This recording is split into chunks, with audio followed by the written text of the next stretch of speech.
बिस्मिल्लाहिर्रहमानिर्रहीम। अस्सलाम वालेकुम नाज़रीन, मैं हूँ साकिब बशीर। आज की जो समात है उसका अहवाल तो आपको बाद में मैं बताऊँगा, लेकिन आज सलमान सफदर साहब जो इमरान खान के वकील हैं और बड़े दबंग अंदाज में पिछले तकरीबन 10 रोज़ से साइफ़र केस में दलाइल दे रहे हैं और बड़े ही अहम नुकात उठाए हैं सलमान सफदर साहब। और अभी तक का अगर जो हुआ है, अपीलों में समात हुई है, उसका अगर मवाजना किया जाए, क्रक्स ये है कि काफ़ी हद तक अदालत को मुतमिन करने में कामयाब रहे हैं।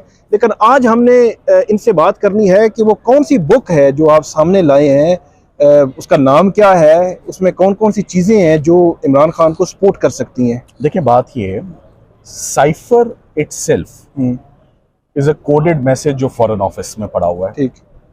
कोड्स का एक्सेस किसी को नहीं होना चाहिए, हमें भी नहीं होना चाहिए। आप मुझसे अगर पूछें, साइफर का मुकदमा मैं कर रहा हूँ, बिल्कुल पहले दिन से कर रहा हूँ। टेक माय वर्ड, रमजान है ना, कहने पे मजबूर हूँ कि रमजान है। मैंने साइफर नहीं देखा, ठीक, मैंने साइफर नहीं पढ़ा, मुझे नहीं पता साइफर के अंदर क्या है। ठीक, ये मेरी पोजीशन है। ठीक है, मगर ये ऐसा होना नहीं चाहिए था। ठीक, जब किसी शख्स को 14 साल 10 साल सजाए मौत का केस हो, 2 साल, जितनी भी सजा आपने देनी है 2 लोगों को, आप उनको सजा दे रहे हैं कि आपने ये साइफर अवाम में फैला दिया। यही इल्जाम है ना? बिल्कुल यही। तो जब अवाम में फैल गया तो फिर सामने लाने में क्या हर्ज है? बिल्कुल ये अजीब बात नहीं है। साइफर अगर बता दिया अवाम को एक जलसे में जहाँ बड़े कैमरे होते हैं, सजा भी दे दी कि आपने, तो जब ये बता दिया तो फिर उसको छुपाना क्यों है? ठीक है, उसको रोकना क्यों है? मुझे इस बात की समझ नहीं आती। ठीक। अब आगे साइफर सिक्योरिटी के गवर्नमेंट के रूल्स, ठीक है, जो बार बार हम कोर्ट से मांगते रहे, ट्रायल कोर्ट से, और इसलिए भी मांगते रहे कि जब हम सुप्रीम कोर्ट आए तो सुप्रीम कोर्ट में मुझे क्लियरली याद है ऑनरेबल जज मिस्टर मंसूर अली शाह साहब ने कहा, शायद आप वहां मौजूद जी हो, जी मैं मौजूद था। उन्होंने कहा साइफर के रूल्स दें। उन्होंने कहा वो हम नहीं दे सकते, वो सीक्रेट है। उन्होंने कहा what do you mean secret है? क्या कोर्ट से कोई चीज सीक्रेट रह सकती है? क्या कोर्ट से कोई चीज सीक्रेट रख के उस पर सजा हो सकती है? सो ये साइफर इस हद तक सीक्रेट रहा कि कभी सफ़े मिसल पे आया ही नहीं है। बिल्कुल। और इसको जब एक चीज सफ़े मिसल पे आई नहीं है, उसकी असल क्या है, कॉपी क्या है, उसके अंदर क्या है, उसको तब्दील कैसे किया है, उसको म्यूटिलेट कैसे किया है, वो कोई चीज सामने नहीं आई। आज जिस रूल का हवाला दिया है वो ये था कि ऑनरेबल जजेस ने कल इतने घंटों के दलाइल सुनने के बाद मुझे ये बोल दिया कि मेन जुर्म जो है उसको आपने बहुत हद तक हम मुतमईन है। ठीक है। उन्होंने कहा हाथी निकल गया, हाथी निकल गया, एक दुम पीछे रहती है, हम तुम्हें टाइम देते हैं, उस दुम को बाहर निकालो। ठीक है। आज मैंने उनको आगाज में यही कहा कि जब एक वकील, वो भी रमजान में मेहनत करके हाथी निकाल देना, तो ऑनरेबल जजेस कहते हैं खैर है दुम हम तुम्हारी पीछे निकाल देते हैं, तुम निकलो। तो अगर आप चाहते हैं कि ये दुम भी पीछे हम ही निकाले, तो फिर हम इसका, फिर आज इस दुम का भी फिर अपनी ड्यूटी निभाएंगे और आपको असिस्टेंस देंगे। ठीक है। वो दुम भी आज ऐसे निकली है कि उस दुम का भी कुछ नहीं रह गया। अच्छा। उसमें जो सबसे बड़ा एरर था वो ये था कि पहले जज साहिबान ने मेरे साथ तमाम एविडेंस पढ़ा और क्लियर हो गए, और मैंने उन्हीं से पूछा कि मेरी आप रहनुमाई फरमाएं कि साइफर किसको सौंपा गया। इंटरेस्टमेंट उन्होंने कहा आजम खान। ठीक है, बात खत्म हो गई। मैंने कहा आप चार्ज पढ़ लेते हैं। ठीक है। जब हमने चार्ज पढ़ा तो चार्ज में जज साहब ने लिखा था कि साइफर की इंटरेस्टमेंट इमरान खान को हुई। तो ये दोनों जुर्म इस बात पर ही उड़ गए, खत्म हो गए। और उन्होंने लिखा कि साइफर की इंटरेस्टमेंट 9 तारीख को इमरान खान को, ये तारीख दी 9 मार्च को, 9 मार्च 2022 को। ओके। जबकि मोफा ने 8 मार्च को साइफर हैंड ओवर किया मिस्टर आजम खान के। ठीक है। मैंने कहा कि 9 मार्च को जो इमरान खान साहब को सौंपा गया है, किस गवाह ने या किस डॉक्यूमेंट ने? ओके। जब वो नहीं तो दोनों चार्ज धड़ाम करके वो नीचे आ जाते हैं। ठीक है। वो इस बात पर, वो जैसे कहते हैं उस सरकार की जो पूरे का पूरा चार्ज और ये कन्विक्शंस हैं वो कोलैप्स हो जाती हैं। तो एंड में जस्टिस मियां गोल हसन साहब ने ये जुमला बोला कि आपने हमें इस पर कैप्चर कर लिया, you have captured us, okay, this is what he said. तो इसको मैंने उनको बोला यही कि सर रमज़ान भी ख़त्म, मेहनत भी बहुत की, ईद भी आ गई है, ईदी भी नहीं मिली, या हमें मिल जाती या उनको मिल जाती, किसी मुस्तहिक पार्टी को तो मिलती ना। तो किसी को भी नहीं मिली। उन्होंने कहा ये बड़ा, हम इसको तफसीली केस ऑफ फर्स्ट इम्प्रेशन है, तफसीली एक मुफस्सल फैसला आएगा, आप उसको देखेंगे। तो हमें सरकार ने 3 दिन मांग लिए अपना मौक़िफ़ बयान करने के लिए। तो 3 दिन बड़ा टाइम होता है। आज लास्ट वर्किंग डे है। बिल्कुल। तो जज साहब ने इस पे 16 तारीख का हुक्म फरमाया, 16 अप्रैल का, कि 16 अप्रैल को रमज़ान भी ख़त्म होगा। आपको तफसील से सुनेंगे। जो बुक की बात थी, बुक बड़े आपके मेहरबान होते हैं, पूरा ज़माना सुन रहा है, बड़े मेहरबान होते हैं वो। और ये कोई ऐसी चीज़ नहीं है साकिब भाई। बुक का नाम क्या है? क्लासिफाइड सीक्रेट्स, ये जो गवर्नमेंट रूल्स हैं। हाँ जी, ठीक है। और उसका साइफर वर्किंग से मुताल्लिक 5-7 के वो उसको कैसे उसको हैंडलिंग कैसे होनी है। ये बात अब मैं आपको बता देता हूँ। आप गवाह का बयान पढ़ लें, शमून कैसर का। उसने अपने बयान में कहा है हमारी ये रूल्स हैं, और उसके 8.17 चैप्टर के अंदर ये लिखा हुआ है कि अगर साइफर गुम हो जाए तो हमें उसमें क्या कार्रवाई करनी है। हमने पूछा आपने वो कार्रवाई की? उसने कहता है हमने वो कार्रवाई नहीं की। ठीक। तो गवाह ने खुद, जज साहब ने कहा ये कहां से आया है? मैंने कहा ये गवाह ने खुद बताया ट्रायल में जज साहब के सामने। सो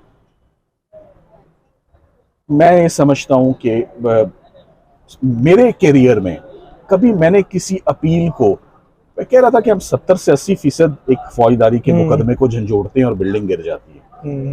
ये वाहिद केस है जिसको मैं ये कह सकता हूं कि मैंने 100% एवरी झंझोड़ा है, और झंझोड़ के ये मुकम्मल तौर पे जमीन बोस हो चुका है। मुकम्मल तौर पे मुझे इसके खड़े होने का या खड़े होके परेशानी, चाहे 2 साल हो या चाहे 10 साल हुआ, आज की हेयरिंग के बाद कोई गुंजाइश नहीं रहेगी। बहुत शुक्रिया, बहुत शुक्रिया। सलमान सफदर नसर साहब ने हमें तफसील के साथ बताया कि ये मामला किस तरफ जो है वो जा रहा है, बुक क्या है, उनके आर्गूमेंट्स क्या थे, और इस मामले का फेट क्या हो सकता है। इस सारे जो है वो जो तनाजुर था उस पर बात की सलमान सफदर साहब ने। लेकिन आज की जो समात है उसका मुकम्मल अहवाल मैं आपके सामने रख देता हूँ कि आज की समात का जो है वो मुकम्मल अहवाल जो है वो क्या है, क्या हो सकता है, और इसका आउटकम जो है वो क्या होगा, इसके हवाले से हम आपको आगाह करेंगे।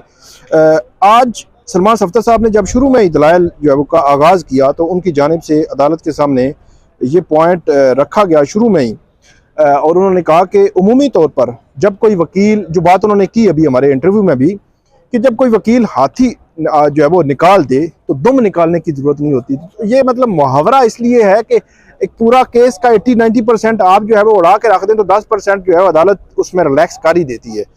उसके बाद उन्होंने कहा कि अदालत ने फिर चीफ जस्टिस आमिर फारूक और जस्टिस मियां गुल हसन औरंगजेब ने ये समात की थी। आज की जो समात थी वो 1 बजे शुरू हुई और तकरीबन जो है वो पौना घंटा जो है वो जारी रही। मुख्तसर समात थी, और इस समात में फिर नेक्स्ट डे 16 अप्रैल की पड़ी। मैंने आपको पिछली वीडियोज़ में बताया था कि बहुत कम इम्कानात जो है वो नज़र आ रहे हैं कि ईद से पहले ये मामला जो है वो क्लोज हो जाएगा, ईद से पहले कंक्लूड हो जाएगा, कोई फैसला आ सकता है। और इस हवाले से आपको बताया था पिछली वीडियोस में भी, क्योंकि इसमें अभी जो आर्गूमेंट्स हैं वो इमरान खान साहब के जो वकील हैं उनके आर्गूमेंट्स चल रहे हैं। इस वक्त भी जब 16 अप्रैल को केस लगेगा तो उस वक्त भी सलमान सफदर अपने आर्गूमेंट्स का आगाज़ करेंगे। लेकिन इसमें आज चीफ जस्टिस आमिर फारूक ने यह कहा कि रमज़ान में, क्योंकि टाइम जो है वो जल्दी हमने 4 बजे ख़त्म करते थे क्योंकि रमज़ान था, अफ्तारी और इस तरह की चीज़ें थी, तो जो ये कैद है टाइम की, ये रमज़ान के बाद मतलब ईद के बाद जब आएंगे तो ये टाइम की कैद जो है वो ख़त्म हो जाएगी, ये उन्होंने कहा। और उसमें जो बैरिस्टर सलमान सफदर ने ये भी अदालत के सामने जो है वो पॉइंट रखा कि वो रमज़ान से पहले जो है वो जब आप काम करते हैं इतनी मेहनत से, लगन से, तो उससे पहले अगर ईदी मिल जाए तो वो बड़ा मतलब वो होता है। तो लेकिन जो चीफ जस्टिस आमिर फारूक है उन्होंने कहा कि हमने स्पेशल जो प्रोसिक्यूटर हैं हामिद अली शाह साहब, उनको भी हमने जितना वो चाहेंगे उतना टाइम देंगे, उनको हम तफसील के साथ सुनेंगे, और ईद होने ना होने का मामला इसमें नहीं है। हमने तमाम जो कानूनी तकाजे हैं वो पूरे करने हैं, क्योंकि सलमान सफदर 8-9 दिन इन्होंने आर्गूमेंट्स किए हैं, तो डेफिनेटली 2-4 दिन 6 दिन वो भी कर सकते हैं तो FIA के प्रोसिक्यूटर 2-4 समातों में। उसके बाद चीफ जस्टिस आमिर फारूक जो है उन्होंने कहा कि ऑफिशियल सीक्रेट एक्ट की जो सेक्शन है 51C और 51D, इनमें से एक में सज़ा होगी। जो 51C है वो नेग्लिजेंस है, लापरवाही, और जो 51D है वो जानबूझ के गुम करना, जो साइफर के हवाले से है मामला। तो उन्होंने कहा कि या तो लापरवाही पे आपने सजा देनी है या जानबूझ पे गुम करने पे, दोनों पे नहीं दे सकते। सलमान सफदर ने कहा कि मैं दोनों पे आपकी मुआवनत जरूर करूंगा कि ना लापरवाही हुई है ना जानबूझ के वो गुम किया गया है। तो उस पर उन्होंने आर्गूमेंट्स जो है वो अदालत के सामने रखे। अदालत ने फिर पूछा कि जो ट्रायल जज थे जो अबुल असरात साहब, उन्होंने क्या 51C और D दोनों में सजाएं दी हैं? तो उनको बताया गया था उन्होंने दोनों में दी हैं। तो इस पर कदरे हैरानगी का इजहार किया बेंच ने कि दोनों पे तो नहीं हो सकती। उसके बाद सलमान सफदर ने कहा कि 1C और 1D ये दो सेक्शंस हैं, इनसे मुतल्लिक आजम खान के अलावा कोई सबूत नहीं है। मतलब आजम खान की एक स्टेटमेंट है, इस स्टेटमेंट के अलावा प्रोसिक्यूशन ने ट्रायल कोर्ट के सामने कोई सबूत नहीं रखा। उसके बाद चीफ जस्टिस आमिर फारूक ये कहते हैं कि अगर ये इल्ज़ाम फर्ज कर लिया जाए कि अज्यूम कर लें आपके दो जो ये साबित होता है ये इल्ज़ाम, मतलब 51C और D मतलब लापरवाही और जो गुम करना, उन्होंने कहा ये साबित भी हो जाए तो फिर भी 2 साल सजा ज़्यादा है, क्योंकि सजा मैक्सिमम 2 साल है कि ज़्यादा से ज़्यादा आप सजा इसमें 2 साल जो है वो दे सकते हैं, और ये सजा 2 साल भी ज़्यादा है। उसके बाद चीफ जस्टिस ने कहा कि साइफर कापी आजम खान तक आई, ये तस्लीम शुदा है। उसके बाद अदालत ने यह भी कहा कि सेक्शन 1C और 1D में तो शाह महमूद कुरैशी जो उनका तो कोई किरदार ही नहीं है, क्योंकि उन पर चार्ज ही और है, उन पे चार्ज मुआवनत का है, मतलब उनके साथ मुआवनत इमरान खान के साथ। उसके बाद चीफ जस्टिस ने कहा कि साइफर डीकोड हुआ, 8 कापियां तैयार होकर मुख्तलिफ लोगों को गईं। वज़ीर आज़म का सेक्रेटरी कहता है कि मैंने वो इमरान खान को दी थी, और सेक्रेटरी कहते हैं कि बाद में वो कापी दोबारा मांगी गई तो वो मिसप्लेस थी, जो आजम खान का जो स्टेटमेंट है। इस पर जो अदालत है उसकी जानिब से ये कहा गया कि जो सेक्रेटरी हैं जब वज़ीर आज़म को चीज़ें शेयर करते हैं तो वो क्या इनफॉर्मल वो शेयरिंग होती है। और सलमान सफदर ने कहा कि जब साइफर की कॉपी उमूमी तौर पर 1 साल के बाद जो है वापस होती है, मतलब जो साइफर की कॉपी जो इमरान खान, वज़ीर आज़म को, आर्मी चीफ को, DGI को, जो सदर को जब जाती है तो उमूमी तौर पर 1 साल के बाद जो है वापस जाती है। और सलमान सफदर ने यह भी कहा कि इमरान खान को कबल अज वक्त ही नोटिस कर दिया गया, मतलब जब साइफर की कॉपी मतलब मार्च 2023 था 22 था जो जब दी गई तो उसके 7 माह के बाद नोटिस कर दिया गया इमरान खान साहब को, मतलब अक्टूबर में इमरान खान साहब को नोटिस कर दिया गया। लेकिन उन्होंने कहा हैरान कौन तौर पर एक ही कॉपी जो है वो बर वक्त वापस आ गई थी जून 2022 में, बाकी जो कॉपीज हैं वो जो है वो 17 माह के बाद जो वापस आई हैं। तो उन्होंने कहा कि 7 माह के बाद इमरान खान को तो कॉपी वापस ना करने पर नोटिस हो गया है, तो बाकी जो 7 कॉपीज थी वो तो वापस नहीं आई थी, उनको तो किसी ने नोटिस नहीं किया। ये पॉइंट उन्होंने अदालत के सामने रखा।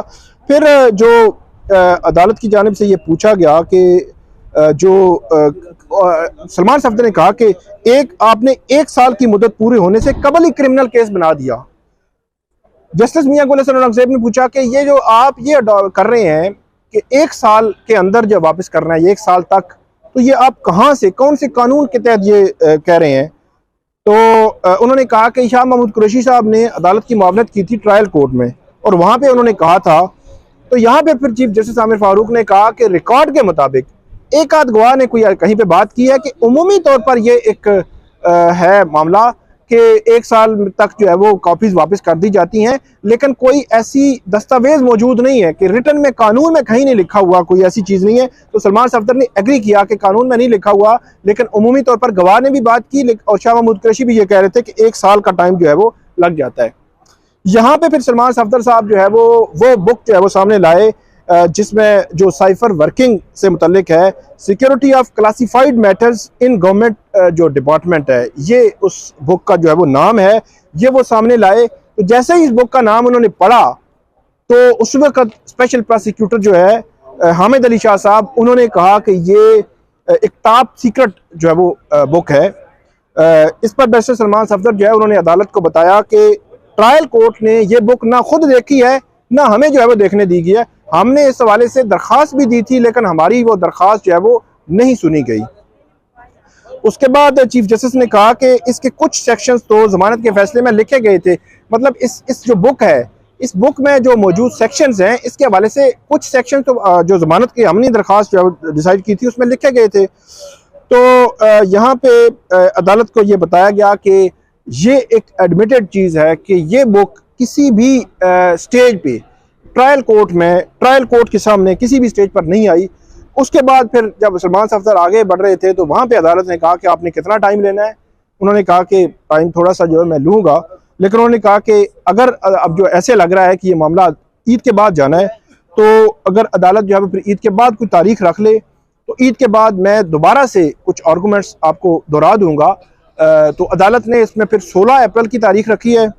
16 अप्रैल को अब सलमान सफदर अपने आर्गूमेंट्स कंक्लूड करेंगे और हामिद अली शाह स्पेशल प्रोसिक्यूटर हैं FIA के, वो अपने आर्गूमेंट्स आगाज़ करेंगे। 3 दिन उन्होंने कहा कि हमें चाहिए, तो अगर मंडे, ट्यूसडे, वेंसडे, थर्सडे मतलब उस हफ्ते में ना हुआ तो फिर उससे अगले हफ्ते में, ये आप कह सकते हैं कि अप्रैल के एंड तक इस केस का फैसला हो सकता है।